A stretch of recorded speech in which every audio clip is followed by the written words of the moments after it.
Alright guys, the A7R IV was just announced. It's a hot topic, a lot of mixed opinions out there. I think a lot of people are actually confused as to what this camera is actually supposed to be for, so we're going to break down a few features, and if you're thinking about upgrading from maybe an A7 III or something else, maybe you're coming from a different manufacturer, we're going to break this thing down and find out exactly if you should be investing in it or not, and find out if you actually need all those megapixels. Let's go!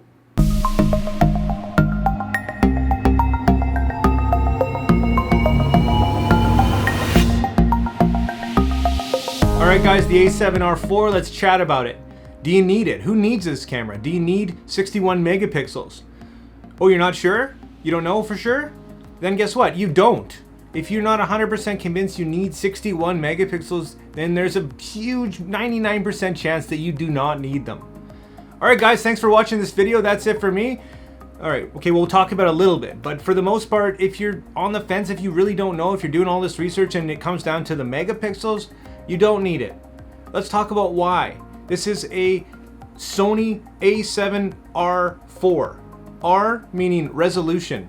Its main purpose is a photography camera that produces incredibly detailed, incredibly huge images. 61 megapixels.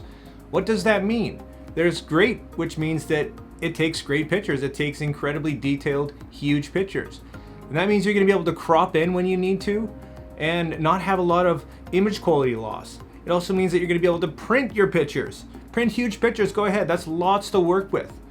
And everything, of course, that is good comes with the bad. It comes with a trade-off. So what's the trade-off with a 61 megapixel camera? Well, image size for one.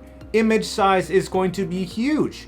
For example, 30 to 50 megabytes per JPEG in this camera. That's crazy. So a RAW file is going to be well over 100. So really consider that. You're going to need bigger, faster memory cards. You're going to need bigger, faster hard drives, and lots of them. You're also going to want to have a computer that's capable of editing all these massive pictures so that you're not going to want to kill yourself. So these are all things that you're going to have to think about. Do you want to actually invest in? Not to mention the camera is hugely expensive. It's more expensive than a camera that's going to perform probably just as good for what you need with a lot less megapixels. Alright, so now that we got that out of the way, let's talk about what some people are getting frustrated at. Apparently, a lot of people are upset that it doesn't have these huge, amazing video capabilities. And I'm a bit confused by that because, once again, we're talking about the A7R IV. Not the S3, the R4 resolution, and not S, which is sensitivity, which means very good in low light and therefore video.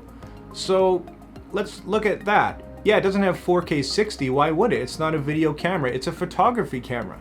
The fact that they put in 4K 30 and 1080 at 120, this is more than most people that you and I are probably going to use and need for anything. It's phenomenal that they have that. Not to mention they added eye autofocus in video. They're taking out all the guesswork out of making great videos. And honestly, if you're just uploading to YouTube, if you're making little hobby videos and this and that, it's more than capable. It's phenomenal, in fact. When you upload it to YouTube and Facebook and stuff anyways, the compression's not very good. It's not going to be professional quality anyways. So think about that. It's not a video camera. There's a reason that the A7S II is 12 megapixels. And the A7R III and IV, these are 40 and 60 megapixels. Don't expect them to do the same thing. High megapixel cameras don't necessarily perform well in low light. On the other hand, when you have less megapixels, they can perform better in low light. That's just the physics of the nature of cameras. If you want to learn more about that, check it out. I'm not going to get into detail about that, but don't expect this camera to be an absolute beast at video, nor was it designed for that. So let's just get that right out of the way. Okay, let's talk about the flip screen, or lack thereof. Yeah, it's disappointing, and I think I've made peace with this, and I think you should too, because there's reasons that Sony has done this and continues to do this, obviously. So let's just maybe table that or shelf that discussion for a later date. Maybe they're gonna surprise us one day, but hey, it is what it is. And to be honest, it's a photography camera. You're not gonna be doing selfies and stuff anyways, so what does it matter? But ultimately, guys, this camera is phenomenal. It is an amazing photography camera, and it's not designed for the masses. It's actually designed for professionals and people that have specific needs. That's why the resolution is so high. So given what we've just discussed, do your research, find out if there's something that you think that you might need, and yeah, you're probably not going to need it, like the majority of most people. So recognize it for what it is. Don't go too crazy. It's a step forward. It's a great step forward, and it beats the heck out of Canon and Nikon and most of the other guys that are more expensive offering less. I think it's phenomenal. I think it's great for what it is. So let's leave it at that. That's just some facts to do with this thing. If you're not sure, if you're on the fence with this thing, it just looks like the new best and greatest thing. Do you need it? Well, that's for you to decide. Hopefully this helped. If you like this video, make sure you hit that like and subscribe button and drop your questions and comments down below. Nice and short and sweet, guys. Like always, make mistakes, be yourself, and get out there and take some more pictures. See you next time. So starting off and looking at the size and weight difference between these two cameras, they're basically indistinguishable, with the A7R IV being just a tiny bit bigger and heavier, but you're really not going to notice. Now in terms of resolution and sensor, obviously the A7R IV is the clear winner here, offering almost 20 more megapixels than the A7R III. So next, as far as the autofocus is concerned, the A7R IV having a clear advantage, having more autofocus points, a bigger coverage area, and working better and more accurately in low light. Next, for the sake of time and space here, I'll mention that both of these cameras' native ISO range go from 100 to 32,000. As well, their IBIS are both rated at 5.5 stops of image stabilization. As far as shooting speed is concerned, both of these cameras can shoot up to 10 frames per second, also having the option to shoot silently, and both have an impressive buffer from 68 on the new A7R IV to the mid-70s on the A7R III.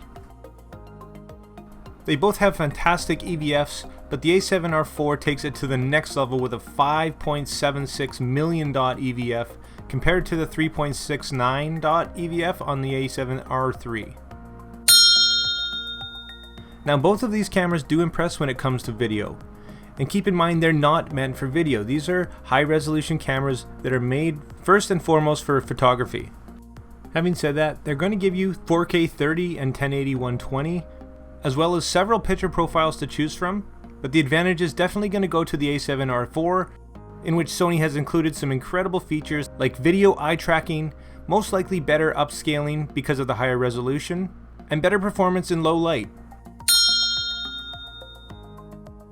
And finally, where price is concerned, you're going to be able to pick up the A7R III right now for about $2,500 American, where the A7R IV comes out apparently this September with a price tag of about $3,500, making it less than the new Panasonic S1R.